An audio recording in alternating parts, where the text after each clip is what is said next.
നമ്മൾ week ഫീൽഡിൻ്റെ instant ആയിട്ടുള്ള custard powder ഉപയോഗിച്ച് ഒരു ഡെസേർട്ട് ഉണ്ടാക്കുകയാണ്. ഇതാ നമ്മൾ കസ്റ്റാർഡ് പൗഡർ ഒരു ബൗളിലേക്ക് ആഡ് ചെയ്തിട്ട് അതിനുശേഷം നല്ല ചിൽഡ് ആയിട്ടുള്ള മിൽക്ക് ഒഴിച്ച് കൊടുത്തിട്ട് നന്നായിട്ട് മിക്സ് ചെയ്യുക. ലംസ് ഒന്നും ഉണ്ടാവാൻ പാടില്ല.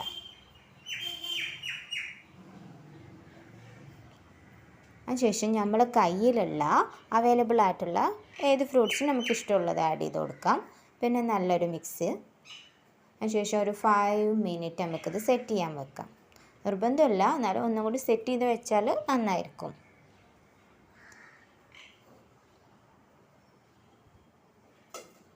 കുട്ടികൾക്കൊക്കെ നല്ല ഇഷ്ടമുള്ള ഒരു ഡെസേർട്ടാണ്. അപ്പോൾ എല്ലാവർക്കും ട്രൈ ചെയ്യാം.